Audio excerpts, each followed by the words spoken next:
maamulka heer gobol iyo heer degmo oo ay wehelinayeen xildhibaano ka tirsan golaha deegaanka ayaa maanta ka qayb galay bilowga waddo cusub oo 1 kiiloomitir oo laga bilaabay gudaha magaalada Arabsiyo. Mas'uuliyiintan ayaa waxa hadaladoodii ka mid ah sidatan: 3-4 maayar baa ka soo jeeday Arabsiyo, 3-4 ka soo dhex tooseen magaalada Arabsiyo.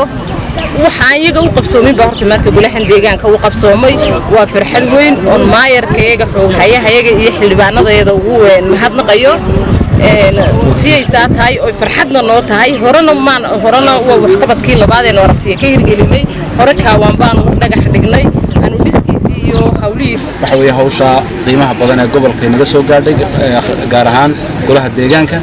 aad baan uga mahadcelinaynaa. waxaan noo taal hawl culus oo ay kamid tahay wadadan ilaalinteeda oo ay kamid tahay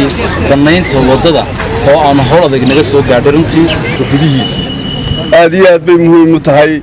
galbeedku wuxuu ka mid yahay meelaha ugu badan yahay accident waxa keenaya waxa kamid ah godadka ka qodan oo kii gaariga waday hore uu godka gaarigiisa ka weecinayo lafiisa markaa gaarigiisa dhowrayo ku kale oo u haysto inuu og yahay la socdaano uu maaragtay isku dhacaya accident-ka badan wadooyinka inta kale way dhaamaan imika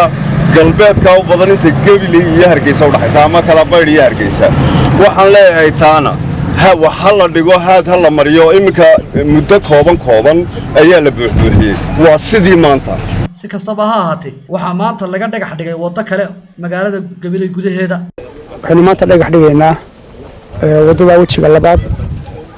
ee rooga la dhigayo ee quruxda badan runtii keenaysa in bilicda magaalada iyo town balaanka iyo nadaafadda iyo quruxda waliba ganacsigana soo kordhinayso runtii waa ku taageeraynaa qorshayaasha ay dejiyeen golaha deegaanku oo runtii fulintooduna ay dhaqso inoogu soo furmi doonto. waxaynu maanta halkan aynu joogno waa xaafadda 18 ka mid ee magaalada Gabiley waxaynu halkan ka dhagax dhiganaa oo aanu dhagax dhignay oo mudana gudoomiye waxa weeye aynu ka bilaabanaa wado afar haada oo wadada quruxda badan leh horteena ka muuqata aynu dhigi doona insha Allah taala. wadadan waa wadadii labaad ee afar haada magaalada dhexdeeda wadada hindiseeg markuu bilaabmay ay indhuhu wada arkayaan waxa farxad labaad noo ah wadada imika baabuurtu marayso ee xagga dambe naga martaa inay tahay wadadii golaha deegaanka ee Gabiley oo ku barbartay wadooyinka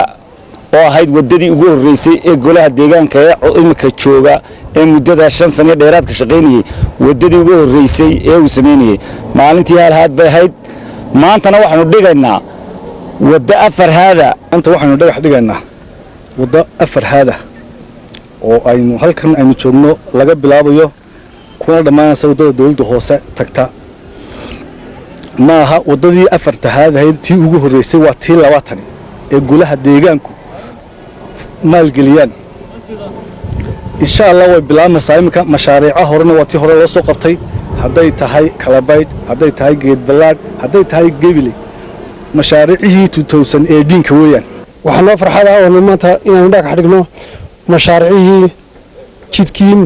ugu jiray afarta haadaha ee ugu jiray miisaaniyada ee golaha deegaanku maasixiyeen taas oo ah waxqabadka maanta aanu dhigano oo ahayd waxqabadkii ama mashaariicii sanadkan 2018 aanu hore u soo fulinay. isku soo wada duub oo xaaladda golaha deegaanka ayaa waxaynu u egtahay mid dhinac ka raran marka loo eego waxqabadka oo u badan gudaha magaalada Gabiley iyadoo ay meesha joogaan tuulooyin badan oo ay maamulaan golaha deegaanka waa bada telefishinka badda cas Gabiley.